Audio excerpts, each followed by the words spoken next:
இந்த நாளிலும் நமக்கு தியானத்திற்காக கொடுக்கப்பட்டிருக்கிற கர்த்தருடைய வார்த்தை, உடைய ராஜ்யம் வருவதாக, let your kingdom come. மத்தேயு 6ஆம் அதிகாரம் 10வது வசனத்திலே நமக்கு ஆண்டவர் சொல்லிக் கொடுத்த ஒரு ஜெபம். பரலமண்டலத்தில் இருக்கிற எங்கள் பிதாவை நாம் தினமும் அதை எல்லோரும் நாம் யூஸ் பண்ணுகிற ஒரு ஜெபம். அதிலே ஒருவரே உடைய ராஜ்யம் வருவதாக என்பதாக ஆண்டவர் நம்மை நோக்கி நம்மிடம் சொல்லுகிறது. இந்த ஜெபத்திலே ஒவ்வொரு நாளும் அவருடைய ராஜ்யத்தை நாம் விரும்ப வேண்டும், அவருடைய ராஜ்யம் நமக்குள் வர வேண்டும் என்பதாக ஆண்டவர் விரும்புகிறார். அதை ஒரு ஜெப விண்ணப்பமாக நம்முடைய வாழ்க்கையிலே நாம் அதை ஒவ்வொரு நாளும் கடைபிடிக்க வேண்டும் என்பதும் ஆண்டவருடைய ஒரு விருப்பமாக இருக்கிறது. ஸோ இன்றைக்கு முதலாவது ஆண்டவருடைய ராஜ்யம் வருவதாக என்று சொல்லப்பட்டிருக்கிற இந்த வார்த்தை, உடைய ராஜ்யம் வருவதாக என்றால் என்ன என்று பார்க்கும் பொழுது, பிலாத்து இயேசு கிறிஸ்துவிடம் கேட்கும் பொழுது, நீ யூதருடைய ராஜாவா என்று கேட்கிறார். சொல்றாரு ஆமா அப்படிதான் என்று சொல்லும் பொழுது, யோவான் 18ஆம் அதிகாரம் 36, 37, 38, 39 பார்க்கும் பொழுது இந்த சம்பவம் இருக்கப்படுகிறது. பிலாத்து இயேசுவிடம் கேட்கிறார். அப்பொழுது இயேசு அவர் சொல்லுகிறாரு, ஆமா நான் ராஜாதான், ஆனால் என் ராஜ்யம் இவ்வுலகத்துக்குரியது அல்ல என்று தெளிவாக அவர் ஒரு பதிலை அளிக்கிறதை நாம் பார்க்க முடிகிறது. ஸோ அப்படி என்றால் அவருடைய ராஜ்யம் ஒரு ஆன்மீக ராஜ்யம். இந்த உலகத்திலே நாம் பார்க்கிற ஒரு ராஜ்யம் அல்ல, இந்த உலகத்தை சார்ந்த ஒரு ராஜ்யம் அல்ல, இந்த உலகத்துக்கு உரியது அல்ல என்பதை நாம் இந்த தலைப்பிலே முதலாவது அதை தெளிவாக நாம் அறிந்து கொள்ள வேண்டும். அதாவது இவ்வுலகத்துக்குரியது அல்ல இந்த ராஜ்யம் என்று இயேசு கிறிஸ்து சொல்லுகிறார். அப்படி என்றால் அவருடைய ராஜ்யம் எதை குறிக்கிறது என்று நாம் பார்க்கும் பொழுது, பரலோக ராஜ்யமுடைய ராஜ்யம் வருவதாக என்று நாம் சொல்லுகிற அந்த விண்ணப்பம், அந்த ஜெபம் 3 வகையான ராஜ்யத்தை குறிக்கிறது. முதலாவது அவருடைய ராஜ்யம் நமக்குள் வர வேண்டும். அது நம்ம பார்க்கிறோம். மத்தேயு 12ஆம் அதிகாரம் 28வது வசனத்திலே பார்க்கும் பொழுது அங்கே சொல்லப்பட்டிருக்கிறது, தேவனுடைய ராஜ்யம் இப்பொழுது நமக்குள் வந்திருக்கிறது, உங்களுக்குள் இருக்கிறதே என்று ஆண்டவர் சொல்லுகிறார். அப்போ தேவனுடைய ராஜ்யம் என்பது முதலாவது நமக்குள் தங்கி இருப்பது, நமக்குள் வருவது, ஆண்டவர் நமக்குள் வாசம் செய்வதுதான் முதலாவது தேவனுடைய ராஜ்யம். அது இன்றைக்கு நம்முடைய வாழ்க்கையிலே ஒவ்வொரு தனிப்பட்ட மனிதனுடைய வாழ்விலும் இது பாசிபிள். ஆண்டவர் அந்த ராஜ்யத்தை தான் முதலாவது அவர் நம்மை எதிர்பார்த்து, இன்றைக்கு புதிய ஏற்பாட்டின் காலத்திலே வாழ்ந்து கொண்டிருக்கிற நமக்கு ஆண்டவர் சொன்ன அந்த உம்முடைய ராஜ்யம் என்பது தேவனுடைய ராஜ்யம், நமக்குள் வாசம் செய்கிற அந்த ராஜ்யம். அதை இன்றைக்கு நாம் ஒவ்வொருவருமே ஒரு வாஞ்சையோடு அதை எதிர்நோக்கி அதை நம்முடைய வாழ்விலே பெற்ற நாம் அதற்கு சாட்சியாக ஒவ்வொருவருமே வாழ அழைக்கப்படுகிறோம். இதற்கு தான் ஆண்டவர் அதை நம்மிடம் சொல்லி நமக்கு அதை கொடுத்திருக்கிறார். சோ இந்த ராஜ்யம் இன்னைக்கு ஸ்தாபிக்கப்பட்டாயிற்று, ஒவ்வொரு மனிதனுக்குள்ளாக அது ஸ்தாபிக்கப்பட்டிருக்கிறது. இதை நாம் முதலாவது அதிலே ஒரு நம்பிக்கை வேண்டும். எனக்குள்ள ஆண்டவருடைய ராஜ்யம் இருக்கிறது என்ற ஒரு நம்பிக்கை இன்னைக்கு நமக்குள் வேண்டும். அந்த ராஜ்யம் எப்படிப்பட்டதாக இருக்கும்? சந்தோஷம், சமாதானம், தேவ நீதி, இப்படிப்பட்ட ஆண்டவருடைய அந்த மாரல் வேல்யூஸ் அதை உள்ளடக்கியதாக அந்த ராஜ்யமாக இருக்கும். அது இன்றைக்கு நம் ஒவ்வொருவருக்குள்ளுமே வர வேண்டும். அது அந்த ராஜ்யம் நமக்குள் வந்துவிட்டு என்றால் நம்முடைய வாழ்வில் ஒரு விடுதலை இருக்கும். பாவ கரையிலிருந்து ஒரு விடுதலை இருக்கும், சாத்தானின் பிடிகளிலிருந்து ஒரு விடுதலை இருக்கும், உலக காரியங்களிலிருந்து ஒரு விடுதலை இருக்கும். இதெல்லாம் ஒரு மனிதன் வெறுத்து ஆண்டவரை நோக்கி இருக்கிறாங்க, அந்த மனிதனுக்குள்ள தான் தேவனுடைய ராஜ்யம் இன்றைக்கு வந்திருக்கிறது.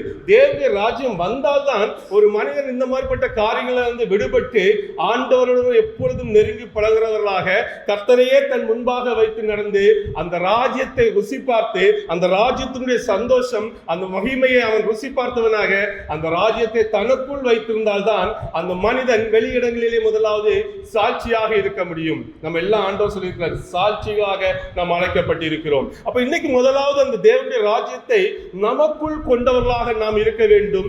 அதுக்கு சாட்சி கூறுபவர்களாகவும் இருக்க வேண்டும்.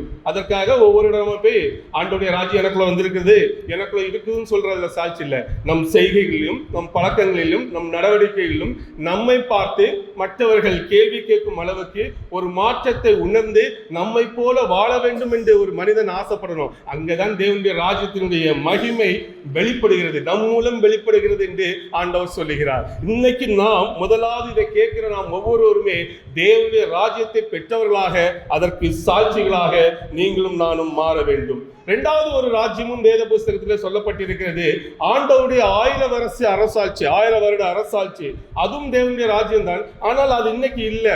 அது ஒரு நாள் வரப்போகிறது. ஆண்டவர் பகிரங்கமாக வரப்போகிறார். 1000 வருஷம் இந்த உலகத்திலே அவர் அரசாள போகிறார். அதுவும் தேவனுடைய ராஜ்யம் தான். ஆனால் அதை இன்னைக்கு நாம் பெற்றிருக்கிற ராஜ்யம், நமக்குள்ளாக நாம் எதிர்நோக்கி கொண்டிருக்கிற ராஜ்யம் தேவனுடைய 1000 வருஷ அரசாட்சி. அந்த ராஜ்யத்திற்காக நாம் ஒவ்வொருவருமே எதிர்நோக்குகிறவர்களாக, அதாவது ஆண்டவருடைய வருகையை எதிர்நோக்குகிறவர்களாக, எப்பண்டா ஆண்டவருடைய வருகை வரும்னு ஆசை வரும் நமக்குள்ள, அந்த வருகையை எதிர்நோக்கி கொண்டிருக்கிற ஒரு கிறிஸ்தவர்களாக நீங்களும் நானும் மாற வேண்டும். அந்த வருகைக்கு நாம் ஆயத்தப்பட்டு அநேகவரை அந்த வருகைக்கு தேவனுடைய ராஜ்யத்தை அதை ருசி பார்க்கிற அந்த அனுபவத்துக்குள்ளாக நடத்துகிறவர்களாக, மற்றவர்களை அந்த ராஜ்யத்துக்கு கொண்டு வருகிறவர்களாக நீங்களும் நானும் முதலாவது இரண்டாவது மாற வேண்டும். முதலாவது தேவனுடைய ராஜ்யத்தை நமக்குள் பெற்றிருக்க வேண்டும். இரண்டாவது வரப்போகிற ஒரு ராஜ்யம், இந்த உலகத்திலே இயேசு கிறிஸ்துவின் ராஜ்யம் வரப்போகிறது.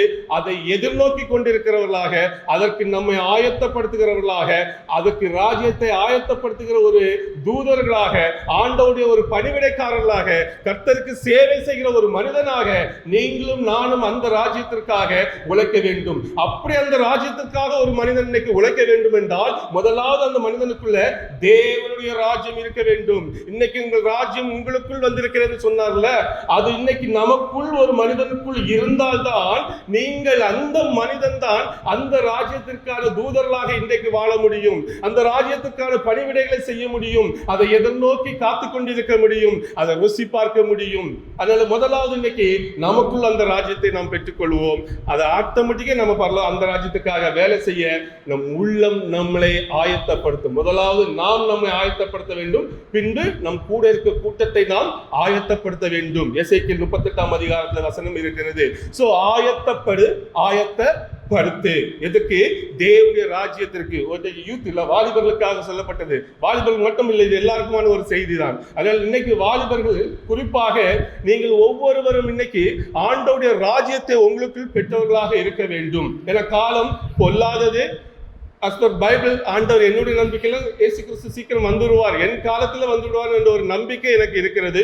ஸோ அந்த நம்பிக்கை ஒரு நாள் நமக்கு தோல்வியை கொடுக்காது. அந்த நம்பிக்கையில நாம் இருப்போம். அதற்காக நாம் ஒவ்வொரு நாளும் பிரயாசப்படுவோம். மூன்றாவதாக ஒரு ராஜ்யம், பரலோக ராஜ்யம்.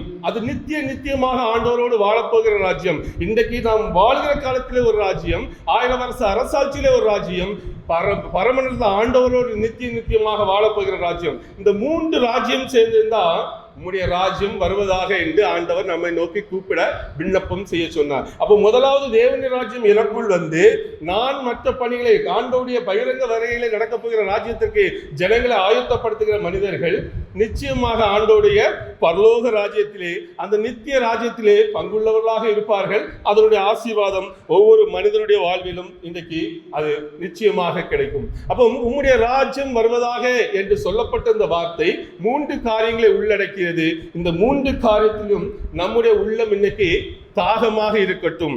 இந்த ராஜ்யத்தை நோக்கி நம்முடைய உள்ளம் இன்னைக்கு ஆயத்தமாக இருக்கட்டும். நம் உள்ளத்தை பார்க்கிற ஆண்டவர் ஒருவேளை இந்த வேளையிலும் அந்த ராஜ்யத்தை நீங்கள் எதிர்நோக்கி ஆசைப்படுவீர்களானால் கூட நான் கர்த்தருடைய நாமத்தை கொண்டு சொல்லுகிறேன், உங்களுக்குள் அந்த ராஜ்யம் இன்னிலிருந்து கிரியை செய்ய ஆரம்பிக்கும், பலமாக கிரியை செய்ய ஆரம்பிக்கும். ஆண்டவர் உள்ளத்தை பார்க்கிற ஆண்டவர், ஒரு மனிதனுடைய விருப்பத்தை பார்க்கிற ஆண்டவர். அது அவருடைய சித்தத்துக்கு ஏதுவாக இருக்கும் என்றால், உங்கள் விருப்பம் அவருடைய சித்தத்துக்கு ஏதுவாக இருக்கும் என்றால் அந்நேரமே ஆண்டவர் அதை ஒவ்வொரு மனிதனுக்கும் நிறைவேற்றி கொடுக்கிறவராக இருக்கிறார். அதுக்கு தேவை முதலாவது ஆசைப்படுங்க. ஆண்டவரே ராஜ்யம் இன்னைக்கு எனக்குள் வரட்டும் என்ற ஒரு ஆசை இன்னைக்கு உங்களுக்கு வர வேண்டும் என்றால் நிச்சயமாக ஆண்டவர் இன்னைக்கு உங்கள் ஒவ்வொருவருக்கும் அந்த ராஜ்யத்தை இன்னைக்கு நம் உள்ளத்துக்குள்ளாக கொடுத்து அவர் ஆசீர்வதிக்கிறவராக இருக்கிறார். ஒருவேளை நாம் பெற்றிருப்போம், அவருடைய ராஜ்யத்தை பெற்றவர்கள் நீங்கள் இங்கே இருக்கிறீர்கள், நான் இல்லை என்று சொல்லவில்லை. ஆனாலும் அதையும் நாம் ஒவ்வொரு நாளும் அனல் மூட்டி எழுப்பவர்களாக இருக்க வேண்டும். சோர்வுகள் மத்தியிலே, கஷ்டங்களின் மத்தியிலே, எத்தனையோ பிரச்சனைகள் மத்தியிலே வாழ்ந்து கொண்டிருக்கிற நாம் ஒவ்வொரு நாளும் அந்த ராஜ்யத்துக்கு நேராக ராஜ்யத்தை நமக்குள் புதுப்பிக்கிறவர்களாக இருக்க வேண்டும். கர்த்தருக்குள்ளாக நாம் பலப்பட்டு எழும்பி ராஜ்யத்தினுடைய மகிமைக்கும் சாட்சிக்காக நாம் ஒவ்வொருவரும் எழும்ப வேண்டிய ஒரு அவசியத்திலே இருக்கிறோம். கர்த்தர் அதுக்கு உங்கள் ஒவ்வொருவருக்கும் பலன் தருவாராக. சோ இன்றைக்கு முதலாவது இந்த ராஜ்யத்தை நீங்கள் உங்கள் உள்ளத்துக்குள்ளே பெற்றுக்கொள்ளுங்கள். பெற்றுக்கொண்ட நீங்கள் ஆண்டவருடைய ராஜ்யத்துக்கான வேலைகளை செய்ய ஆட்டோமேட்டிக்கா ஆரம்பித்து விடுவீர்கள். நித்தியமாக அந்த ராஜ்யத்தின் மகிமையை ஒவ்வொருவரும் காண்பீர்கள். இதுக்குதான் ஆண்டவர் நம்மை நோக்கி சொன்னார், நம்முடைய ராஜ்யம் வருவதாக என்ற ஒரு விண்ணப்பத்தை ஒவ்வொரு நாளும் ஜெபத்திலே ஆண்டவர் நம்மளை ஏறெடுக்க சொல்லியிருக்கிறார். நம்ம எல்லாருக்கும் தெரியும், மனப்பாடமாக தெரியும், சரளமாக நம் வாயிலிருந்து வருகிறது. இன்னிலிருந்து அதை உணர்வோடு நம் ஆண்டவர் சமூகத்திலே நின்று கேட்போம். அந்த ராஜ்யம் இன்று ஒவ்வொருவருக்குள்ளாக ஆண்டவர் அதை வைக்க போகிறார். கர்த்தர் நாமத்தினாலே விசுவாசிக்கிறேன். அந்த ஆசீர்வாதம் இயேசுவின் நாமத்தினாலே ஒவ்வொருவருக்கும் உண்டாக நான் வாழ்த்துகிறேன். ஒவ்வொருவருக்கும் உண்டாவதாக.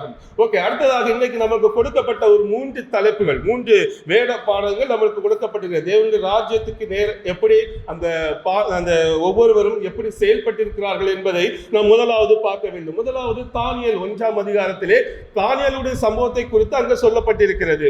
தானியேல் அவருடைய நண்பர்கள் 4 பேர் அவர்கள் நாடு கடத்தப்பட்டு வேற ஒரு அடிமைத்தனத்திலே ஒரு நாட்டிலே போய் அவர்கள் வாழ்கிறார்கள்.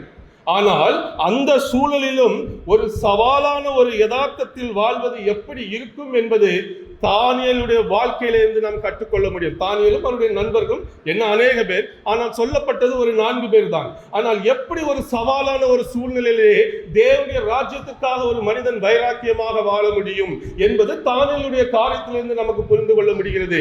இன்றைக்கும் அதே சூழல் ஒவ்வொரு மனிதனுக்கும் இருக்கிறது. இந்த உலகம் என்கிற ஒரு இச்சை மனிதனை ஆட்கொண்டிருக்கிறது. ஒரு பொல்லாத காரியம், ஒரு சவாலான காரியம் ஆண்டவரிடம் கிட்டி சேர்வதற்கு இந்த உலகம் நமக்கு ஒரு சவாலாக இருந்து கொண்டிருக்கிறது. இந்த உலகத்தின் இச்சைகள், உலகத்தின் ஆசைகள், உலகத்தின் போராட்டங்கள், உலகத்தில் வருகிற துன்பங்கள், கஷ்டங்கள், எத்தனையோ காரியங்கள் நாம் தேவனுடைய ராஜ்யத்துக்கு நாம் நம்மை கிட்டி சேர்வதற்கு சவாலாக இன்னைக்கு நமக்கும் இருந்து கொண்டிருக்கிறது. தானியேலை பாருங்கள், ஒரு அடிமைத்தனத்தில் இருந்து ஒரு சவாலான காரியம், ஆண்டவரை முழுமனதோடு துதிக்க முடியாது, அவரை நோக்கி பார்க்க முடியாது, ஒரு அடிமைத்தனத்தில் இருந்து அந்த ஒரு சவாலான காரியத்திலே தேவனுடைய ராஜ்யத்துக்கு நேரான அந்த மகிமைக்கு நேரான ஒரு காரியத்தை தானியேலும் அவருடைய நண்பர்களும் செய்தார்கள். அதனால்தான் தானியேலும் அவருடைய நண்பர்களும் உயர்த்தப்பட்டார்கள். சோ இன்றைக்கு நம்முடைய காரியம் லேசான காரியம் அல்ல. உங்களுக்கு இந்த உலகத்திலே போராட்டம் உண்டு, ஆனாலும் இந்த ஆண்டவர் சொல்லி நமக்கு ஜெயத்தை தந்திருக்கிறார். இந்த ராஜ்யத்துக்கு நேராக ஓடுகிற ஒவ்வொருவருக்கும் போராட்டம் உண்டு. இந்த ராஜ்யத்தை பெற்றுக்கொண்டு நாம் உடனே ஆகா ஓகம் என்று வாழ முடியாது, போராடிதான் வாழ வேண்டும். இந்த தானியேலை போல ஒரு சவாலான பாதையிலே தான் கடந்து செல்ல வேண்டும். அந்த சவாலான பாதையிலும் தானியேல் எப்படி ஜெயம் கொண்டாரோ, தானியேல் எடுத்த தேவன் எப்படி தானியேலுக்கு ஜெயம் கொடுத்தாரோ, அதே போல வாஞ்சையோடு உண்மையோடு ஆண்டவருக்கு நிற்கிற ஒவ்வொருவருக்கும் ஆண்டவர் ஜெயம் கொடுப்பார். அதிலிருந்து நாம் தானியேலுடைய காரியம் நமக்கு இன்றைக்கு உணர்த்துகிற ஒரு காரியம். தேவனுடைய ராஜ்யத்துக்கு நேராக நீங்கள் உங்கள் வாழ்க்கையை அர்ப்பணிக்கிற பொழுது, தானியேலை போல உண்மை உள்ளவர்களாக இருக்கும் பொழுது, எந்த சூழலிலும் ஆண்டவரை விட்டுக் கொடுக்காமல் மறுதலிக்காமல் ஆண்டவருக்காக நிற்கிற ஒவ்வொரு மனிதனையும் கர்த்தர் உயர்த்துவார். அந்த ராஜ்யம் உங்களுக்குள் இருந்து இன்றைக்கு கிரியை செய்து நீங்கள் பெரிய காரியங்களை தானியேலுக்கு ஆண்டவர் செய்தது போல நம்முடைய வாழ்க்கையிலும் செய்வதை நாம் பார்க்க முடிகிறது. ஒரு புற மத பேரரசு வேற ஒரு பேரரசின் மையத்துக்குள் தேவ ராஜ்யம் ஒரு வாழ்க்கையிலே வர திறன்பட அனுமதித்தார். யாரு? தாவீது. அவர் இருந்த சூழலிலே வேதம் படிக்க முடியாது, ஜெபிக்க முடியாது, இப்படிப்பட்ட கூட்டங்கள் கிடையாது, ஆண்டவருடைய காரியங்களை பின்பற்றுவதற்கு தடை, அங்கு யூத மார்க்கத்தை கடைபிடிப்பதற்கு தடை. அப்படிப்பட்ட வேற ஒரு ராஜ்யத்தில் இருந்து தேவனுடைய ராஜ்யத்துக்குரிய காரியங்களை அவர் தன்னுடைய வாழ்க்கையிலே வருவதற்கு ஒவ்வொரு நாளும் அனுமதித்தார். தினமும் 3 வேளை ஜெபித்தார், தேவனுடைய ராஜ்யம் அவருக்குள்ளே வர வேண்டும் என்று. இன்னைக்கு நான் சொல்லுகிறதும் அதேதான், இந்த தானியேல் புத்தகம் சொல்லுகிறதும் அதேதான். நமக்கு இடையூறுகள் உண்டு, நாமும் இந்த வேறொரு ராஜ்யத்தில் இருந்து கொண்டிருக்கிறோம். அன்றைக்கு அவர் இருந்தது போல நம்முடைய ராஜ்யம், ஆண்டவர் நமக்குள் இருக்கிற ராஜ்யம், இதுதான் நம்ம ராஜ்யம். ஆனால் நாம் இன்றைக்கு இருக்கிறது உலகத்தின் ஒரு ராஜ்யம். இந்த ராஜ்யத்துக்கும் அந்த ராஜ்யத்துக்கும் சம்பந்தமே கிடையாது, அது நேர் எதிர்மாறதாக இருக்கும். ஆனால் தானியேல் அந்த அடிமைத்தனத்திலிருந்தும் தேவனுடைய ராஜ்யம் தனக்குள் வர தன்னை அனுமதித்து அந்த ராஜ்யத்துக்காக அர்ப்பணித்து உண்மை உள்ளவராக இருந்தார். அவர் நான்வெஜ் சாப்பிடல தவறு கிடையாது. அவருடைய கான்செப்ட் பிரகாரம் அன்னைக்கு நான்வெஜ் சாப்பிடல, 3 வேளை தினமும் ஜபிக்க முடியாத ஒரு சூழல்ல. நமக்கு இன்னைக்கு அப்படிலாம் ஒன்றும் கிடையாது, ஆனால் நமக்கு அப்படி சட்டங்கள் கிடையாது. ஜபிக்க முடியாத ஒரு சூழல் நம்முடைய வாழ்க்கையிலே சத்துருவினால் வர வைக்கிறது. ஏன்னா சாத்தானுடைய ராஜ்யமும் நீங்க இருந்து கொண்டிருக்கிறது உலகத்துல. நம்ம ஜெபிக்கணும்னு நினைக்கும், ஜெபிக்க முடியல. ஆண்டவருக்காக வாழணும்னு நினைக்கும், வாழ முடியல. ஆனாலும் இந்த தானியேலுடைய சம்பவம் நமக்கு உணர்த்துகிறது, வாழ முடியும். வைராக்கியமாக நிற்கிற மனிதர்கள் வாழ முடியும். ராஜா சட்டமே போட்டாலும் சரி, நான் ஜெபிப்பேன், என் உயிரை போனாலும் சரி நான் ஜெபிப்பேன் என்று இருக்கிற ஒரு தானியேலுடைய வாழ்க்கை இன்றைக்கு தேவ ராஜ்யம் இந்த உலகத்திலே எத்தனை போராட்டங்கள், எத்தனை எதிர்ப்புகள், எத்தனை கவலைகள், கஷ்டங்கள், துன்பங்கள், துக்கங்கள் எது வந்தாலும் நான் என் ஆண்டவருடைய ராஜ்யத்திற்காக நிற்பேன் என்று வைராக்கியமாக நிற்கிற மனிதர்களுக்கு ஆண்டவர் இன்னைக்கு தானியேலுடைய புஸ்தகத்தின் மூலம் நமக்கு கொடுக்கிற வாக்குறுதி, உங்களுக்குள் அந்த ராஜ்யம் நிலை பெறும், உங்களுக்குள் அந்த ராஜ்யம் நிறைவேறும். யாருக்கு? தானியேலை போல இன்றைக்கு வைராக்கியமாக நிற்கிற ஒவ்வொருவருக்குள்ளும் அந்த ராஜ்யத்தை ஆண்டவர் இன்னைக்கு வைக்கிறார். அதே போல மூன்றாவது, உலக ராஜாவுடைய சட்டங்களையோ பாரம்பரியத்தையோ எதுவுமே அந்த மனிதன் கடைபிடிக்கவில்லை. அவர் தேவனுடைய காரியங்களையே கடைபிடித்தார் என்று அந்த நமக்கு தானியேல் 1ஆம் புஸ்தகம் சொல்லுகிறதை நாம் பார்க்க முடிகிறது. இன்றைக்கு நமக்கு உலகத்தில் அநேக காரியங்கள் உண்டு, எல்லாவற்றையும் கடைபிடிக்கணும் தேவை கிடையாது. நமக்கு முதலாவது சட்ட புஸ்தகம் இந்த வேத புஸ்தகம். இதன் மீறி எந்த புஸ்தகம் எந்த வந்தாலும் இதற்கு அகைன்ஸ்டாக இருக்கிற எதையும் நாம் எந்த காலத்திலையும் நம் உள்ளம் ஏற்றுக்கொள்ளவே கூடாது. அதற்கு நாம் இடம் கொடுக்கவே நாம் ஒவ்வொருவரும் கூடாது. தெய்வீகமற்ற ஒரு சூழலிலே அவர் ஆன்மீகத்திலே சுற்றல் ஆவிக்குரிய வாழ்க்கையிலே தன்னை வளர்த்து கொண்டார். தானியேல் இந்த சாதாரண சூழலில் இருக்கல, நம்மளை விட மோசமான ஒரு சூழலிலே தானியேல் வளர்ந்தார். நமக்கெல்லாம் அப்படிப்பட்ட ஒரு பிரச்சனையே கிடையாது. என்ன பிரச்சனை இல்லை, ஜெபிக்காத ஒரு வழி இருந்து, என்ன பிரச்சனை இருக்காது, தினமும் ஒரு 100 செய்தி கேட்கலாம் யூடியூப்ல. என்ன பிரச்சனை இருந்தாலும் கர்த்தருடைய வார்த்தையை கேட்பதற்கு நமக்கு எந்த இடையூறும் இல்லை. ஆனா அந்த மனுஷனுக்கு இது கூட இல்லை. அந்த சூழலிலே ஒரு மனிதன் தேவனுக்காக வாழ்ந்தார். அப்படிதான் தேவனுடைய ராஜ்யத்துக்குரிய மகிமை ஒரு மனிதனுக்குள் தேவனுடைய ராஜ்யம் இருந்தால் எப்படி இருக்கும் என்பதற்கு ஒரு எடுத்துக்காட்டு இந்த தானியேல் நம்முடைய வாழ்க்கையிலே சிறந்து விளங்குகிறதை நாம் பார்க்க முடிகிறது. இந்த தானியேலை பார்க்கும் பொழுது நம்முடைய உள்ளம் இன்னைக்கு ஆசைப்படணுங்க. எந்த சூழலில் நான் இன்னைக்கு ஜெபிப்பேன், 3 நேரம் ஜெபிப்பேன், எப்படினாலும் ஜெபிக்கலாங்க. ஆபீஸ்ல இருந்தா கூட ஜெபிக்கலாம். அந்த பழக்கம் எனக்கு உண்டு. அதனால நான் தைரியமா உங்க முன்பாக நின்று நான் பேசுகிறேன். 3 வேளை ஜெபிக்கிற ஒரு பழக்கம் இன்னைக்கு நமக்கு வேண்டும். காலை, மதியம், இரவு வேளைகளில். அதுக்கு மேல எவ்வளவு ஜெபிக்க நம்ம விருப்பம்.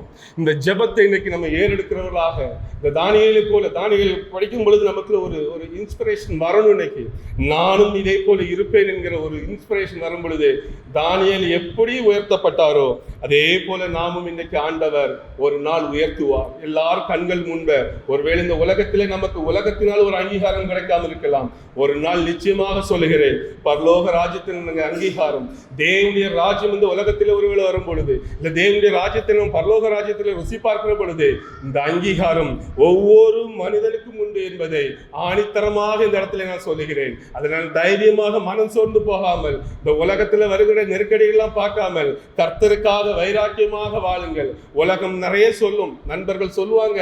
நம்ம மற்றவர்களோடு பழகும் பொழுது, உலக நண்பர்களோடு பழகும் பொழுது நமக்கு நம்ம ஆலயத்துக்கு போனா கிண்டல் பண்ணுவாங்க. நான் சின்ன வயசுல காலேஜ்ல படிக்கும்போது சர்ச்சுக்கு போனாலே கிண்டல் பண்ணுவாங்க. அதுக்கே பேருந்து சர்ச்சுக்கு போக மாட்டேன் நண்பர்களுக்காக. சோ இந்த மாதிரி சூழல் எல்லாம் வரதான் செய்யும். நான் இல்லைன்னு சொல்லல. எல்லாவற்றையும் ஜெயம் கொள்வதற்காக வாலிபர்களே, எல்லாவற்றையும் ஜெயம் கொள்வதற்காக வாலிபன் ஜெயம் கொள்கிறான் என்று வேதம் சொல்லுகிறது. நீங்கள் எல்லாவற்றையும் ஜெயம் கொள்ள அழைக்கப்பட்டவர்கள் வாலிபர்கள். நீங்கள் ஆண்டவருக்காக எந்த சூழலிலும் வைராக்கியமாக நீங்கள் யாரிடமும் தைரியமாக பேசுங்கள். கிண்டல் பண்ணட்டும், அவமானப்படுத்தட்டும். தானியேல் பார்க்காத ஒரு சம்பவமா நம் வாழ்க்கையிலே? ஆனால் ஒரு நாள் ஆண்டவர்கள் அதுக்குரிய காரியங்களை உயர்த்துவார். ஆண்டவருக்காக நீங்கள் ஒரு சிறு காரியம் செய்தால் கூட ஆண்டவர் மறப்பதற்கு அவர் மனிதன் அல்ல. அதற்குரிய கனத்தை உங்கள் வாழ்விலே எந்த சூழலிலும் ஆண்டவர் கொடுப்பார். அதனால வாலிப வயதிலே ஆண்டவருக்காக வைராக்கியமாக பரிசுத்தமாக தானியேலை போல எந்த சூழலிலும் நிற்பதற்கு நீங்கள் பழகிக் கொள்ளுங்கள். எதிர்காலத்திலே உங்கள் வாழ்க்கை ஆசீர்வதிக்கப்படும். ஆண்டவருடைய நாமத்தை கொண்டு சொல்கிறேன், தானியேலை போல நிற்கிற மனிதர்கள் நிச்சயமாக ஆசீர்வதிக்கப்படுவார்கள். அதனால இன்னைக்கு சோர்ந்து போகாமல் எந்த சூழலிலும் இருந்தாலும் நீங்கள் ஜெயம் கொள்ளுங்கள். ஒருவேளை பாவங்களை மேற்கொள்ள முடியாமல் கஷ்டப்பட்டால், ஏதோ ஒரு பிரச்சனையை மேற்கொள்ள முடியாமல் ஜெபிக்க கஷ்டப்பட்டால், தேவ சமூகத்திலே அதற்காக நேரத்தை ஊற்றி விடுங்கள். நிச்சயமாக ஆண்டவர் விடுதலை கொடுப்பார். ஆண்டவர் வெளி தோற்றத்தை பார்ப்பவர் அல்ல, வெளியே என்ன பண்றான் செய்கிறான் பார்ப்பது அல்ல. உள்ளத்துக்குள்ள ஒரு எண்ணம் இருக்கு பாருங்க, அதை ஆராய்ந்து பார்க்கிற ஆண்டவர், அதை ஆராய்ந்து பார்க்கிற ஆண்டவர். எனக்கு ரொம்ப பிடிச்ச சம்பவம், இந்த ஆபிரகாம் சாராள் காரியத்துல சாராள் சிரிக்கிறார். தேவதூதர் உனக்கு குழந்தை பிறக்குன்னு சொன்ன சாராள் சிரிக்கிறார். எனக்கு இருந்தா கோபம் வந்திருக்கும், நான் என்ன சொல்றேன் நீ என்ன பண்றேன்னு. ஆனா ஆண்டவர் ஏன் அந்த அம்மாக்கு குழந்தை கொடுத்தாரு ஒண்ணுமே சொல்லல. அடுத்த வருஷம் உனக்கு குழந்தை சொல்லிட்டு போயிட்டாரு. ஏன்? சாராள் வெளியே சிரித்தாலும் உள்ளே இருக்கிற அவமானமும் நிந்தையும் கஷ்டத்தையும் ஆண்டவர் சாராளுக்கு பார்த்தார். வெளியே சிரிச்சிருக்கலாம், இது நடக்கக்கூடிய காரியமா என்று உள்ளத்தை பார்த்த ஆண்டவர் அடுத்த வருஷமே சாராளுக்கு குழந்தையை கொடுத்தார். அதனால நம்ம ஆண்டவர், நீங்க வெளியே சிரிச்சிருக்கலாம், ஆண்டவர் தெரியும் எதுக்கு சிரிச்சாங்கன்னு சொல்லிட்டு, ஆனா உள்ள ஒரு குமுறல் இருக்கு பாருங்க, ஒரு வேதனை இருக்கு பாருங்க, இதை பார்க்கிற ஆண்டவர். அதனால சொல்லுகிறேன், தைரியமாக உங்கள் உள்ளத்துக்களை இன்னைக்கு ஆண்டவரை ஏற்றுக்கொள்ளுங்கள். உங்கள் உள்ளத்தை பார்க்கிற ஆண்டவர் அதற்குரிய பலனை கொடுப்பார். அடுத்ததாக இரண்டாவது ஒரு பாடம் நம்ம படிச்சோம், யோவான் 1ஆம் அதிகாரம் 35 42 வரை நம்ம சம்பவத்தை படிச்சோம். அங்கே சீஷர்களுக்கான ஒரு அழைப்பு. அதுல நமக்கு எல்லாம் தெரியும், யோவான் ஸ்தானனுடைய 2 சீஷர்கள் யோவான் ஸ்தானத்தை கொடுக்கும் சொல்லும் பொழுது யோவான் ஸ்தானகர் அறிமுகப்படுத்துகிறார். யாரை அறிமுகப்படுத்துகிறார்? இயேசு அறிமுகப்படுத்துகிறார். தேவ ஆட்டுக்குட்டி என்று 35வது வசனமா 36வது வசனத்துல யோவான் 1ஆம் அதிகாரம் 36வது வசனத்துல யோவான் சொல்லுகிறாரு, அவர்தான் தேவ ஆட்டுக்குட்டி என்று யோவான் ஸ்தானகர் சாட்சி கொடுக்கிறார். முதலாவது இயேசு கிறிஸ்துவை குறித்து ஒரு சாட்சி சொல்லுகிறதை பார்க்கிறோம். இயேசு கிறிஸ்துவை சுட்டி காட்டுகிறார். இவர் தான்ப்பா மேசியா, இவர் தான்ப்பா ஜனங்களின் பாவத்தை நீக்க வந்த மேசியா, இவர் தான்ப்பா தேவ ஆட்டுக்குட்டி என்று அது வரைக்கும் யாருக்கும் தெரியாது. அதனால ஒரு சாட்சி கொடுக்கிறார் இயேசு கிறிஸ்துவை குறித்து. ஆனால் அந்த சாட்சியை கேட்ட உடனே 2 பேர் இயேசுவை பின்தொடர்கிறதை நாம் பார்க்க முடிகிறது. 37ஆம் வசனத்திலே பார்க்கும் பொழுது அவர்கள் இயேசுவுக்கு பின் சென்றார்கள் என்று வசனம் சொல்கிறது. இன்றைக்கு தேவனுடைய ராஜ்யத்தை எதிர்நோக்கி கொண்டிருக்கிற நாம் எல்லா சூழலிலும் இயேசுவை பின் செல்கிறவர்களாக நீங்களும் நானும் காணப்பட வேண்டும். நம் சாட்சிகள் எத்தனை சாட்சிகள் கேட்டிருக்கோம், கேட்டுட்டு அப்படியே விட்டுறோம். ஆனால் அங்கே பாருங்க, யோவான் ஒரே ஒரு வார்த்தை சொல்லுகிறார். அந்த 2 சீஷர்களும் உடனே இயேசுக்கு பின்னாலே போகிறார். பாருங்க, போன உடனே 38வது வசனத்துல நடக்கிறது.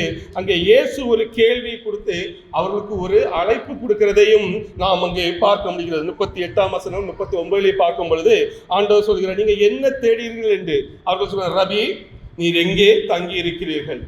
இயேசு 39ஆம் வசனத்துல ஒரு பெரிய காரியத்தை சொல்லுகிறார், மிகப்பெரிய ஒரு காரியம். என்னை பொறுத்தளவுல அவர் 39ஆம் வசனம், அவர் வந்து பாருங்கள், வந்து பாருங்கள் என்ற ஒரு ஆழமான வார்த்தைகளால் அவர்களை அழைக்கிறார். இது ஒரு சாதாரண வார்த்தை இல்லை. நம்ம வசனத்தை படிக்கும் பொழுது கடந்து செல்லுங்கள், வந்து பாருங்கள் என்றார் அப்படின்னு சொல்லலாம். ஆனால் வந்து பாருங்கள் என்று இயேசு ஒரு மனிதனை அழைப்பது என்பது சாதாரணமான ஒரு அழைப்பு அல்ல. ஒரு உன்னதமான ஒரு உன்னத நோக்கத்திற்காக, ஒரு உன்னதத்துக்காக அவர் அழைக்கிற ஒரு அழைப்பு. இந்த அழைப்பை அவர் இன்றைக்கு நமக்கும் அழைக்கிறார். இந்த ஒவ்வொருவரும் அழைக்கிறார். ஏதோ ஒரு பிரசங்கங்கள் மூலம் அழைக்கிறார், ஒரு தேவ மனிதர்கள் மூலம் அழைக்கிறார், கர்த்தருடைய வசனத்தின் மூலம் அழைக்கிறார். ஒவ்வொருவரும் அழைக்கிறார். ஆண்டவர் என்ன சொல்கிறார்? வந்து பாருங்கள், நீங்கள் என்னிடம் வந்து பாருங்கள் என்று ஆண்டவர் இயேசு கிறிஸ்து இன்னைக்கு ஒவ்வொரு மனிதர்களையும் அழைக்கிறதை பார்க்கிறோம். யோவான் 6:37 பார்க்கும் பொழுது, என்னிடத்தில் வருகிறவனை நான் புறம்பே தள்ளுவதில்லை என்று இயேசு சொல்லுகிறதையும் நாம் பார்க்க முடிகிறது. அப்ப அவர் இன்னைக்கு கூப்பிடுகிறதான ஒரு பெரிய அழைப்பு, வந்து பாருங்கள் என்று. அவரிடம் போனவர்கள் யாராவது தோல்வி வச்சார்களா? இல்ல. நம்ம வேதத்தில் பார்க்கிறோம், இயேசுவின் பின் சென்றவர்கள் எல்லோருக்கும் ஆண்டவர் சுகம் கொடுத்தார். இயேசுவின் பின் சென்றவர்கள் எல்லோரும் ஆண்டவர் போஷித்தார். 2 மீன்கள் 5 அப்பத்தை கொண்டு எல்லா ஜனங்களையும் போஷிக்கிறார். ஆண்டவரே என்று கூப்பிட்டவர்களுக்கு விடுதலை கொடுத்தார். பிசாசின் பிடியில் இருந்தவர்களை அவர் விடுதலையாக்கினார். ஒவ்வொரு ஜனங்களையும் அவர் ஏதோ ஒரு விடுதலையிலும் ஒரு மாற்றத்திலையும் அவர் அன்றைக்கு அவர் பின்னாக சென்ற ஒவ்வொருவருக்கும் உண்டாயிற்று. மத்தேயு, மார்க்கு, லூக்கான், யோவான் எல்லாவற்றையும் பார்க்கும் பொழுது இயேசுவின் பின் சென்றவர்கள் வெறுமனே திரும்பினது இல்லை, அது சாப்பாடாவது கொடுத்திருக்காரு, சும்மா யாரையும் அனுப்பினது அல்ல. இன்றைக்கு உங்கள் முன்பாக சாட்சியாக நான் சொல்லுகிறேன், இயேசுவின் பின் சென்று இயேசுவின் பின் வருகிறவர்கள் யாரும் வெறுமனே திரும்புவது அல்ல. நீங்கள் யாராக இருந்தாலும் சரி, ஒருவேளை இன்னைக்கு கிடைக்காமல் இருக்கலாம், நாளைக்கு கிடைக்காமல் இருக்கலாம், நாளை கழிச்சு கிடைக்காமல் இருக்கலாம், ஒரு நாள் ஒரு நாள் உங்கள் வாழ்வில் கிடைக்கும். அதற்குரிய நன்மை இயேசுவின் பின் சென்றவர்கள் ஒவ்வொருவருக்கும் ஏதோ ஒரு நன்மையை ஆண்டவர் கொடுத்திருக்கிறார். ஒன்னிலே ஒரு மனமாற்றம் வருகிறது. அது வரைக்கும் இயேசுவை அறியவில்லை, மேசியாவை அறியவில்லை ஜனங்கள், யூத ஜனங்களாக இருந்தவர்கள். அவர்கள் இயேசுவின் பிரசங்கத்தை கேட்கிறார்கள், அவர் பின் செல்கிறார்கள். எஸ், இவர்தான் மேசியா, இவர்தான் என்று அவர்கள் ஒரு மாற்றத்தை காண்கிறார்கள். உள்ளத்திலே ஒரு மாற்றத்தை அடைந்த ஜனங்கள் பல லட்சம், அன்னைக்கு சரீரத்திலே சுகத்தோடைந்த மக்கள் பல லட்சம். அன்றைக்கு போஷிக்கப்பட்ட மக்கள் 5000, 10,000, 12,000 ஜனங்கள். 2 இடத்துல ஆண்டவர் அற்புதம் செய்தது சொல்லப்பட்டிருக்கிறது. என்ன எத்தனை அற்புதம் செய்தாரோ தெரியல. அவர் செய்த அற்புதங்களை எழுத முடியாது என்று வேதம் சொல்லுகிறார். அவ்வளவு அற்புதங்களை ஆண்டவர் தன்னுடைய 3 வருஷத்தில் செய்திருக்கிறார் என்றால் எத்தனை ஜனங்கள் அவரால் பயன்பட்டிருப்பார்கள். அவர் பின் சென்ற ஜனங்கள் யாராவது ஒரு இடத்திலே வேதம் சொல்லுகிறது அவருக்கு பின்னாக சென்றார்கள், இந்த மனிதனுக்கு எதுவும் கிடைக்கவில்லை, இவன் சுகமடையவில்லை. வேதம் எங்கேயாவது சொல்லியிருக்கிறதா? கானானிய ஸ்திரீக்கு, யூதர் அல்லாத ஸ்திரீ, அந்த பெண்ணுக்கும் சுகம் கொடுத்தார், விபச்சார ஸ்திரீயும் மன்னித்தார், நோய்களோடு வந்த ஜனங்களை சுகப்படுத்தினார். ஏதோ ஒரு நன்மை, ஏதோ ஒன்று பெற்று சென்ற ஜனங்களாக தான் நான் வேதத்திலே பார்க்கிறேன். யார்? இயேசுவின் பின் சென்றவர்கள். வாலிபர்களே, இன்றைக்கு நான் உங்கள் முன்பாக ஒன்று சொல்கிறேன், நீங்கள் எங்க வேணாலும் போங்க, இயேசுவின் பின் சென்றால் நான் இன்றைக்கு நிச்சயமாக ஒரு வார்த்தை சொல்லுகிறேன், அதற்குரிய பலன் உண்டு உண்டு. தைரியமாக நீங்கள் அவர் பின் செல்லுங்கள். நான் சாட்சியாக நிற்கிறேன். அவர் பின் சென்றவர்களுக்கு அவர் கொடுக்கிற நன்மை இந்த உலகம் பார்க்க முடியாது, காண முடியாது. அப்படி ஒரு நன்மை இந்த ராஜ்யத்துக்குள்ளே அவர் வைத்து அனுபவிக்க வைக்கிறார் இந்த உலகத்திலே. அதனால இயேசுவின் பின்னாக தைரியமாக வாங்கள். ஆண்டவர் இன்னைக்கு ஒவ்வொருவரும் பார்த்து சொல்லுகிற வார்த்தை, வந்து பாருங்கள். ஒரு பயங்கரமான அழைப்புங்க இது, சாதாரண வார்த்தை அல்ல. வந்து பாருங்கள், நீங்கள் இயேசுவிடம் வந்து பாருங்கள். நீங்கள் சாட்சிகளாக மட்டும்தான் இருப்பீர்கள். ஏதோ ஒரு விதத்தில் சும்மாலாம் போக முடியாது. அப்படி என்றால் நாம் இயேசுவிடம் இன்னும் முழுமையாக வரவில்லை என்ற அர்த்தம். இயேசுவிடம் வந்து பாருங்கள். இந்த அந்திரேயை போல சாட்சி சொல்ல முடியும். அதே அந்திரே அங்க போனது யாருன்னா சீமோனுடைய தன் பிரதர் ஒருத்தர் அந்திரேயை தான் அங்க போயிருக்கிறாரு. அவர் அடுத்த வசனத்துல சொல்லுகிறாரு, 40 42 வரை போகும்போது சீமோனோடு சொல்கிறார், நாங்கள் மேசியாவை கண்டோம் என்று சாட்சி சொல்லுகிறார். எப்படி இயேசு சொல்லுகிறார், வந்து பாருங்கள்னு அங்க போனாரு. இயேசுவும் அந்திரேவும் என்ன பேசினாங்கள் என்று வேதம் சொல்லுகளே. ஆனால் உடனே அடுத்த வருஷம் சொல்லுகிறது, மேசியாவை கண்டோம். அது வரைக்கும் இயேசுவை மேசியா என்று அந்த ஜனங்கள் ஒத்துக்கொள்ளவில்லை. தெரியாது, உண்மை தெரியாது, யாருக்கும் தெரியாது, ஒண்ணுமே தெரியாது. ஏதோ ஒரு தீர்க்கதரிசி வந்திருக்கிறார், ஒருத்தர் வந்திருக்கிறார், சுகம் கொடுக்கிறார், அதற்காக ஓடின ஜனங்கள் உண்டு. மேசியா என்று அறிந்து கொள்ளாத ஜனங்கள் தான் அந்த கூட்டத்தில் அநேக பேர். ஒரு சீசர்களை தவிர யாரும் அறிந்திருக்கவில்லை. அந்திரேயா சாட்சி சொல்லுகிறார், பின் சென்ற அந்திரேயா, இயேசுவின் பின் சென்ற அந்திரேயா என்ன பேசினார்கள் என்று வேதம் சொல்லவில்லை. எனக்கு தெரிஞ்ச ஆண்டவர் கொஞ்சம் பேசியிருப்பார். வார்த்தைகளை, பழைய பாட்டு வசனங்களை எடுத்து கூறியிருக்கலாம். என்னுடைய கற்பனைகளை நான் சொல்லுகிறேன். அடுத்த வசனமே சொல்கிறார், நாங்கள் மேசியாவை கண்டோம். இன்றைக்கு நான் சொல்லுகிறேன், அவர்கள் எல்லாம் சாட்சிகளாக, தேவனுடைய ஆண்டவருடைய சீஷர்களாக இன்னைக்கு அவர்கள் அன்னைக்கு இருந்ததை பார்க்கிறோம். அவர் பின் சென்றவர்களையும் மேசியாவை கண்டவர்களையும் அவருடைய முழுமையான சீஷர்களாக. இதுதான் ராஜ்யத்தினுடைய உண்மையான அழைப்பு. இன்றைக்கு ராஜ்யத்துக்காக, ராஜ்யத்தின் புத்திரராக வர விரும்புகிறவர்கள், நீங்கள் இயேசுவின் பின் வாருங்கள், இயேசுவை வந்து பாருங்கள். இயேசுவை இன்னைக்கு வந்து பார்க்க வேண்டும் என்றால் கையில் இருக்கிற வேத புஸ்தகம் கிரமமாக படிக்கும் பொழுது இயேசுவை நீங்கள் அறிந்து கொள்ள முடியும். இது மட்டுமல்ல, இன்னும் தரிசனங்களிலே பேசுகிறார், சொப்பனங்களிலே பேசுகிறார், சத்தத்தின் மூலம் பேசுகிறார். இந்த நாளிலும் ஆண்டவர் பேசிக் கொண்டிருக்கிறார். நீங்கள் மேசியாவை காண முடியும், நீங்கள் மேசியாவின் சத்தத்தை கேட்க முடியும், மேசியாவுடைய ஒவ்வொரு காரியங்களையும் அறிந்து கொள்ள முடியும். இயேசுவின் பின் வாருங்கள், இயேசுவிடம் வந்து பாருங்கள். இயேசு கொடுத்த ஒரு மிகப்பெரிய ஒரு காலி, மிகப்பெரிய ஒரு அழைப்பு ஒவ்வொரு மனிதருக்கும், வந்து பாருங்கள். இன்னைக்கு வேதத்தை படிக்காத எத்தனையோ கிறிஸ்தவர்கள் உண்டு. நான் சொல்லுகிறேன், இந்த வேதத்துக்குள்ளே வந்து பாருங்கள். ஒவ்வொருவரும் மேசியாவை காண முடியும். அவர் எப்படிப்பட்டவர், அவர் எதற்காக வந்தார், எதற்காக என்ன அழைத்தார், என்னுடைய நோக்கம் என்ன, நான் என்ன செய்ய வேண்டும், எல்லாம் இங்கே இருக்கிறது. நீங்கள் மேசியாவை காண முடியும். யார்? அவர் பின்பாக வந்தவர்கள், அவர் சத்தத்துக்கு செவியை சாய்த்து அவர் பின்பாக சென்றவர்கள். இன்றைக்கும் அவர் பின்பாக செல்ல ஆயத்தப்படுகிறீர்களா? ஆயத்தப்படுகிற ஒவ்வொருவரும் மேசியாவை காண முடியும். உங்களுக்கு அவர் தரிசனமாவார். நீங்கள் உண்மையான இருதயத்தோடு, உண்மையான ஆசையோடு, எந்த வயதினராக இருந்தாலும் சரி, இன்னைக்கு அவர் பின்பாக செல்ல உங்களை அர்ப்பணிப்பீர்களானால் நீங்கள் மேசியாவை ஏதோ ஒரு விதத்திலே காண முடியும். நான் சாட்சியாக இதையும் சொல்லுகிறேன், இதையும் நான் உங்கள் முன்பாக சாட்சியாக சொல்லுகிறேன். நிச்சயமாக ஆண்டவர் செய்வார். அதனால அவருடைய சத்தத்திற்கு நீங்க செவி சாய்ப்போம். இதுதான் இன்னைக்கு அவருடைய நம்ம ராஜ்யத்தினுடைய மிகப்பெரிய ஒரு அழைப்பு. அவருடைய சீஷர்களாக நீங்களும் நானும் மாறுவது. அது மட்டுமல்ல, ஆண்டவர் முதலாவது அழைக்கிறார், பின் செல்கிறார்கள். ஆண்டவர் வந்து பார்க்க சொல்லுகிறார். பார்த்தவர்கள் மேசியாவை கண்டார்கள். கண்டவருக்கு ஆண்டவர் கொடுத்த என்ன பெரிய கிஃப்ட் தெரியுமா? அடையாளத்தையே மாத்திட்டாரு. அடுத்த வசனம் சொல்லுகிறது, பின்பு சீமோனை பார்த்து, சீமோன் இயேசுவிடம் கொண்டு வர, சீமோனை பார்த்து ஆண்டவர், நீ கேபா எனப்படுவாய், அதாவது பேதுரு என்று பொருள். அவனுடைய சீமோனுடைய பேரை மாத்தி கேபான் என்று மாத்துகிறார். ஏன்னா அது வரைக்கும் ஒரு மீன் பிடிக்கிற ஒரு ஆளாக இருந்தார், ஒரு சாதாரண மனிதனாக இருந்தார். இன்று முதல் நீ என்னுடையவன், என்னுடைய சீஷன், மனிதர்களை பிடிக்கிறவர்களாக மாறுவாய். உன் பெயர் கேபா. இன்று எத்தனை பேருக்கு கேபாவாக மாற ஆசை?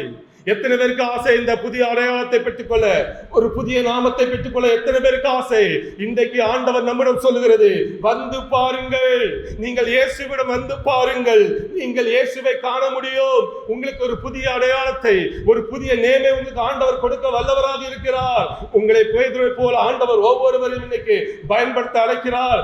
இந்த வயதிலே உங்களை அர்ப்பணித்துக் கொள்ளுங்கள். வாலிப வயதிலே உங்களை இயேசுவுக்காக அர்ப்பணித்துக் கொள்ளுங்கள். ஒரு தானியேலை போல அர்ப்பணித்துக் கொள்ளுங்கள். ஆண்டவர் உங்களைதான் எதிர்நோக்கி கொண்டிருக்கிறார். வாலிப வயதிலே போராட்டம் உண்டு. நான் சாதாரணமாக உங்களுக்கு சொல்லவில்லை, சாதாரணமாக வாலிப வயதில் இடப்படவில்லை. அநேக பிரச்சனைகள் இருக்கிறது, அநேக போராட்டங்கள், தடைகள், இச்சைகள், உலகத்தின் ஆசைகள் ஒவ்வொன்றும் இருக்கிறது. இதெல்லாம் ஜெயிக்க வேண்டும். அதுக்குதான் முதலாவது தானியேல் புஸ்தகத்தை நாம் தியானித்தோம். தானியேலை போல ஜெயித்து இன்னைக்கு அவருடைய சீஷர்களாக நீங்க மாறும் பொழுது ஆண்டவர் உங்களுக்கு ஒரு புதிய ஆசீர்வாதத்தை இந்த உலகத்திலே தர காத்திருக்கிறார். வெகு சீக்கிரத்தில் ஆண்டவருடைய வருகை இருக்கும். அதனால இன்னைக்கு உங்களை மாற்றிக்கொண்டு கர்த்தருக்காக வாழ ஒவ்வொருவரும் முன்வாருங்கள். அதற்காக மற்ற வேலையை செய்ய வேண்டாம் என்று சொல்லல, எல்லாம் செய்யுங்கள். ஆனால் டைம் இல்லைன்னு மட்டும் சொல்லாதீங்க, டைம் இல்லைன்னு சொல்லாதீங்க, என்னன்னா முடியுங்க. நான் சில நேரங்கள் சோர்ந்து படுத்துருவேன், 9:30 மணிக்கே படுத்துருவேன். கொஞ்சம் மனசு கஷ்டமா இருக்கும், ஜோம் பண்ணாம படுக்க வேண்டியது இருக்கும். ஆனாலும் சோர்வில் படுத்துவேன். 1:30 மணிக்கு எழுப்பி விட்டுருவாரு. 1:30 மணிலேருந்து 3 மணி வரை ஜோம் பண்ணிட்டு அதுக்கப்புறம் படுப்பேன். அடிக்கடி நடக்கிற சம்பவம். விடமாட்டாரு, உள்ளத்தை பார்க்கிறாரு. சோர்ந்து படுக்கிறேன், ஆனால் உள்ளத்துக்குள்ள ஒரு பயமும் ஒரு வெக்கமும், நான் இன்னைக்கு ஜெபம் பண்ணாம படுக்கிறேனே அப்படிங்கிற ஒரு வெக்கத்தோடு படுக்கிறேன். அதான் நான் சொன்னேன்ல, உள்ளத்தை பார்க்கிற ஆண்டவன். கரெக்டாக 1:30 மணிக்கு எழுப்பிடுறாரு. அதுக்கப்புறம் தூக்கமே வராது. ஜெபம் பண்ணிட்டு அதுக்கப்புறம் ஃப்ரெஷ்ஷாக அதுக்கப்புறம் படுப்பேன். எவ்வளவு பெரிய அனுபவத்தை ஆண்டவர் நமக்கு வச்சிருக்க. அவர் பின்னே செல்ல இன்றைக்கு கற்றுக்கொள்ளுங்கள். உங்களை அவர் மீது எல்லாம் பார்த்துக்கலாம். ஒரே ஒன்று தாங்க, பெரிய வேலை இல்லை, முழுமையாக Lord, I commit myself என்று அவரிடம் நீங்கள் உங்கள் வாழ்க்கையை அர்ப்பணித்த ஒரே ஒரு வார்த்தை போதுங்க. உங்கள் உள்ளத்தை அவர் பார்க்கிறார், இந்த உங்களை ஆசீர்வதிக்க போகிறார். அதெல்லாம் அது மட்டும் இல்லை, உங்களை உலக பிரகாரமா ஆண்டவர் உயர்த்துவாருங்க. உலக பிரகாரமா உங்களை ஆசீர்வதிப்பார், மேன்மையாக வைப்பார், ஜனங்களுக்கு முன்பாக உங்களை உயர்த்துவார். ஆண்டவருக்கு முன்பாக சாட்சிகளாக சொல்லுகிறேன். கர்த்தருக்கு இயேசுவின் பின் சென்றவர்கள் அவங்க வாழ்க்கையே வேற விதங்க. அதெல்லாம் நினைச்சு கூட பார்க்க முடியாது. அப்படி மாற்றுவார் ஒவ்வொரு வாழ்க்கையும், நினைச்சே பார்க்க முடியாது. அன்னைக்கு பாருங்க, போற சீசர்கள் நம்ம இன்னைக்கும் தியானிக்கிறோம். எத்தனை வருஷம், 2000 வருஷ காலமா அவருடைய சாட்சிகளும் அவருடைய காரியங்களை நம்ம குறித்து தியானிக்கிறோம். அன்னைக்கு மேசியாவை அறியாத இருந்த ஜனங்கள் நம்பி சென்றார்கள். இன்னைக்கு நமக்கு நிறைய சாட்சிகளும் வேதங்களும் கொடுக்கப்பட்டிருக்கிறது. அன்னைக்கு ஒண்ணுமே இல்லை, நம்பி அவர் பின் சென்றார்கள், நம்பி போனார்கள். அதனாலதான் 2000 வருஷ காலமா இந்த சீஷர்களையும் நம்ம தியானிக்கிறோம், அவர்களை குறித்து நம்ம பேசுகிறோம், அதை கொண்டாடுகிறோம். ஆண்டவர் எப்படி உயர்த்தி வச்சிருக்கிறார் பாருங்க. இயேசுவின் பின் சென்றவர்கள் ஒருபோதும் வெட்கப்பட மாட்டாங்க. பரம்பரை ஆசீர்வதிப்பார். எத்தனை வருஷம் ஆனாலும் உங்கள் பெயர் இந்த பூமியிலே நிலைத்திருக்கும். யார்? இயேசுவின் பின் சென்றவர்களுக்கு. அதனால கர்த்தரின் பின் செல்ல இன்னைக்கு உங்களை ஆயத்தப்படுத்தி அர்ப்பணித்து இந்த இடத்தை விட்டு செல்லுங்கள். மூன்றாவதாக நாம் ஒரு காரியத்தை பார்த்தோம். யோவான் 1, இந்த அப்போஸ்தலர் 6ஆம் அதிகாரம் 1 6 வரை ஒரு காரியத்தை பார்க்கும் பொழுது, ஆரம்ப கால திருச்சபைக்குள்ளே ஒரு சின்ன பிரச்சனை வருகிறது. என்னடா, விதவைகளை எல்லாம் கவனிக்கிறதுக்கு அங்கே ஆட்கள் இல்லை, ஒரு விதவைகளுடைய பிரச்சனைகளை யாரும் கவனிப்பதற்காக இல்லை என்று. அப்போ விதவைகளுடைய பிரச்சனைகளை கவனிப்பதற்கு ஒரு புதிய நடைமுறை அங்கே கொண்டு வருகிறது. ஸோ இது இயேசு கிறிஸ்துடைய ராஜ்யத்தின் ஒரு மதிப்பில் ஒன்று. அதாவது மக்களுடைய வாழ்க்கையை எப்படி ஒழுங்குபடுத்தணும், மக்கள் எப்படி இருக்கணும், ஒரு சபை எப்படி இருக்கணும், சபையினுடைய ஒழுங்கு என்ன, இதெல்லாம் ராஜ்யத்தினுடைய ஒரு பங்கு. நம்ம ராஜ்யத்துக்காக வளர்கிறோம், சபை தேவனுடைய ராஜ்யத்தினுடைய ஒரு பங்கு. நாம் இண்டிவிஜுவல் பர்சன் ஒரு பங்கு, சபையும் ஒரு பங்கு. அப்ப திருச்சபைக்குள்ளே என்ன ஒழுங்கு கிரமம் இருக்க வேண்டும் என்று அன்றைக்கே வேதம் நமக்கு அதை ஒரு ராஜ்யத்தினுடைய ஒரு மதிப்பாக அதை எடுத்து காட்டுகிறதை பார்க்கிறோம். ஸோ ஒரு ஆவிக்குரிய வளர்ச்சி, ஒரு காரியத்திற்கு இடையூறாக இருக்கிற காரியங்களை மாற்றி அங்கே அழகாக பிரித்து வைக்கப்படுகிறது. ஒரு 7 டீக்கமார்களை சபையில் எடுத்து நீங்கள் எல்லாம் சபையில் உள்ள பிரச்சனைகள் எல்லாம் பார்த்துக்கிடுங்க, ஊழியம் செய்யணும், ஊழியத்தை மட்டும் பாருங்க, நீங்க ப்ரேயர் பண்றதுலையும் பிரசங்கம் பண்றதுலையும் பாருங்க. ஆனால் இன்னைக்கு தலைகளாக நடக்குது. எல்லா ஊழியக்காரங்களும் மற்ற அட்மினிஸ்ட்ரேஷன் ஒர்க்கில் போய் தலையிடுறாங்க. தேவையில்லாத பிரச்சனைகள் எல்லா சபைகளும் பிரச்சனை நடக்க காரணமே இதுதான். பைபிள் கிளியரா சொல்லிடுது, வேதத்தை போதிக்கணும், வேதத்தை மட்டும் போதிச்சு அப்படியே வீட்டுக்கு போயிருது. அது எதுவும் வாயை திறக்காதுங்க, அதை பண்ணிட்டு ஜெபம் பண்ணிட்டு போயிருங்க. அட்மினிஸ்ட்ரேஷன் ஒர்க் பார்த்து அதுக்கு ஆண்டவர் தனி ஆட்கள் வச்சிருக்காங்க, அவங்கள வச்சு பார்த்துக்கிடுவாங்க. இன்னைக்கு அழகாக ஒரு காரியத்தை பிரித்து சபைக்குள்ள பிரச்சனை வரக்கூடாது என்பதற்காக, பிரச்சனை வந்தது தான் வரக்கூடாது என்று அழகாக பிரித்து, ஏன்னா சபை ராஜ்யத்தினுடைய முதல் படி, இதுதான் முக்கியமான இடம். அதனால் இந்த இடத்துல எல்லாம் ஒழுங்கு கிரமமாக இருக்க வேண்டும்.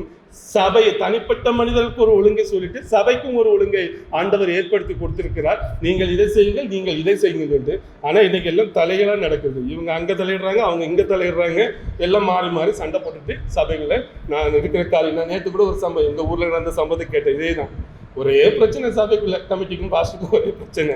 பாஸ்டர் வேலையை பார்க்கலாம், கமிட்டி ரெண்டும் மாறி மாறி பார்க்குறாங்க. அப்போ எனக்கு இதை நான் தியானிக்கும் பொழுது எனக்கு இதுதான் ஞாபகம் வந்து, அவங்கவுங்க வேலையை பார்த்தா அவங்களுக்கு ஒரு பிரச்சனையும் இல்லை. ஆண்டவர் எவ்வளவு கிளியராக கொடுத்துருக்காரு. சபைக்குள்ள பிரச்சனை வந்துன்னு சொல்லிட்டு உங்களுக்கு இப்படி பிரித்து கொடுத்துருக்காரு.